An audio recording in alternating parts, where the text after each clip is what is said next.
menjadikan qiyamul lail atau sholat malam ini sebagai sholat yang istiqomah kita laksanakan.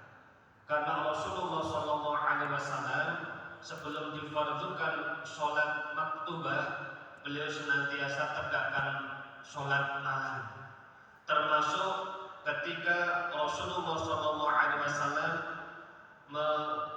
melaksanakan sholat malam ini untuk kewajibannya, maka kemudian Allah Subhanahu wa Ta'ala turunkan ayat yang lain sehingga kewajiban sholat malam ini adalah kewajiban bagi baginda Rasulullah, tetapi sunnah bagi umatnya. Nah, karena kita adalah umat baginda Rasulullah, maka mari kita hidupkan, dan ini adalah bagian daripada sunnah yang dicintai oleh Allah Subhanahu wa Ta'ala. Bapak-bapak sekalian, membahas perkara qiyamul lail atau sholat malam itu, pikiran kita atau angan-angan kita itu larinya mesti ke sholat tahajud. Jadi nek bahas masalah qiyamul lail iku setunggal melayune nang sholat tahajud. Nomor kali melayune teng sholat tarawih. Ingkang nomor 3 melayune teng sholat witir.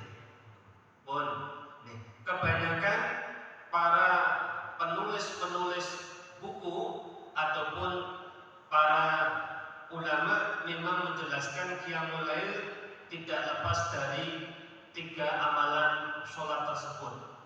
Tetapi sesungguhnya ketika menyebut kalimat qiyamul lail atau mendirikan atau menegakkan sholat malam, itu tidak dibatasi oleh 3 sholat tersebut. 3 sholat tersebut tidak hanya sholat tahajud, tidak hanya sholat tarawih, dan tidak hanya sholat witir. Dan 3 sholat ini sesungguhnya pada masa Rasulullah SAW yang disebut hanya sekali, 1 sholat, yaitu sholat witir. Penama sholat tahajud itu adalah penyebutan setelah baginda Rasulullah. Mengapa? Karena makna hajjada yuhajjidu itu adalah bangun malam atau setelah bangun malam. Sedang penamaan sholat tarawih itu masa sahabat. Tadi sempat saya buka dalam beberapa pengertian makna sholat tarawih. Itu kata tarawih itu dari kata tarawihah, maknanya istirahat. Ada hadis dalam Imam Al-Baihaqi disebut sebagai summa yatarawwahu. Ya, ketika Rasulullah itu tunaikan sholat dalam hadisnya Aisyah radhiyallahu anha, ketika mendapatkan 4 rakaat, kemudian beliau summa yatarawwahu, kemudian beliau istirahat. Nah, kemudian pada masa sahabat, khususnya pada masa Khalifah Umar bin Khattab, maka Umar mengumpulkan orang-orang yang kesendirian pada menunaikan sholat malam itu, menghimpun menjadi satu, kemudian diimami oleh seorang sahabat Rasulullah, maka sholat itu kemudian disebut sebagai sholat tarawih. Jadi inilah berangkatnya dari sanalah kita akan mengenalkan makna sholat malam ataupun qiyamul lail. Penyebutan kata qiyamul lail adalah sholat yang dilaksanakan pada waktu malam. Kapan waktunya? Setelah sholat Isya sampai waktu fajar, atau waktu masuknya sholat subuh. Waktu fajar sekarang jam 4:26. Jadi kalau Bapak sudah lebih dari waktu itu, maka tidak mendapatkan lagi waktu sholat malam. Sehingga Rasulullah SAW itu sampaikan kepada sahabat Abu Hurairah, "Ausani habibi, kekasihku itu mewasiatkan kepadaku dengan 3 amalan. Yang pertama, sholat witir setiap malam. Rakaat witri, 1 rakaat witir setiap malam. Yang kedua, puasa sunnah 3 hari dalam setiap bulan. Ini kemudian ada yang mengambil hadis ini sebagai puasa puasa purnama atau puasa pertengahan setiap bulan Qamariyah, yakni tanggal 13, 14, 15, kecuali jatuh pada hari Tasyrik, yaitu pada bulan Dzulhijjah 13-nya itu termasuk hari Tasyrik, maka haram berpuasa, hanya mendapatkan 2 hari yaitu 14 dan 15. Begitu juga tunaikan 2 rakaat sholat duha.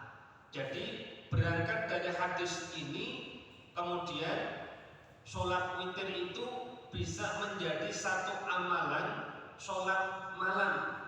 Sekiranya Bapak tidak tunaikan sekian jenis bentuk sholat malam atau qiyamul lail. Ini supaya kita fahamkan dari awal, sehingga namanya qiyamul lail atau sholat malam itu tidak hanya terbatas penyebutannya pada sholat tahajud saja. Kemudian setelah kita mengerti waktunya, mengapa disebut tadi sholat tahajud? Rasulullah SAW ketika tunaikan qiyamul lail itu ada 3 waktunya, di awal, di pertengahan, dan di akhir malam. Nah, ketika di akhir malam itulah sehingga penyebutan qiyamul lail itu lari kepada ungkapan hajjatar rajulu, yakni seseorang itu tidur di waktu malam kemudian bangun dan tunaikan sholat. Ini kadang ada pengertian, berarti nek tahajud niku ditindake bakdanipun sari nih Pak, betul. Di nek ora turu sholat apa Pak? Sholat hajat misalkan. Nah, coba Bapak dari sisi huruf, ada kalanya tahajud kali hajat niku sama tulisannya, padahal beda jauh. Tahajud itu hurufnya adalah ta, ha, jim, dal, dari kata hajjada. Hajjada itu maknanya orang yang menunaikan sholat malam setelah tidur. Jadi kalimat hajjada itu maknanya orang yang tidur malam. Kalau penyebutan kata hajjada bil qiyam, untuk bangun dan tegak, berarti menunaikan sholat. Hajjada, ha, jim, dal. Tapi nek sholat hajat niku benten huruf ha, jim, ta marbutoh. Jadi bukan ha, tapi ha, jim, ta marbutoh. Hajatun. Nah, sholat hajat itu artinya butuh. Jadi nek wonten hajatan niku nggih hajatun. Hajatan, orang yang membutuhkan. Nah, berarti ada kebutuhan. Tapi nek tahajud itu hajada. Nah, niki. Jadi beda jauh nggih, hanya sama di tengahnya saja. Nek hajat kali hajat niku tangnya sambil jim. Tapi nek nyebut sholat niku beda jauh. Tahajud pakai ha, pakai dal. Tapi nek hajat niku pakai ha, pakai tak marbutoh, hajat. Nah niki berarti kalau kita tidak tidur lebih dahulu, maka kalau mau sholat hajat silahkan. Kalau talafuz niat diucapkan misalkan usolli sunnatan atau sunnatal hajati. Nah, tapi nek tahajud usolli sunnatan tahajudi, pakai ha, pakai dal. Jadi kadang anak-anak saya ngajar anak itu ngerti nih, nek orang turu itu berarti sholat hajat, kan hampir sama Pak, itu kan tahajud kali hajat, padahal dari sisi makna dan hurufnya sudah jauh. Nah, jadi sholat tahajud adalah sholat yang dikerjakan setelah bangun tidur. tidur. Sholat malam yang dikerjakan setelah bangun tidur. Sedangkan sholat hajat itu tidak mesti dilaksanakan setelah bangun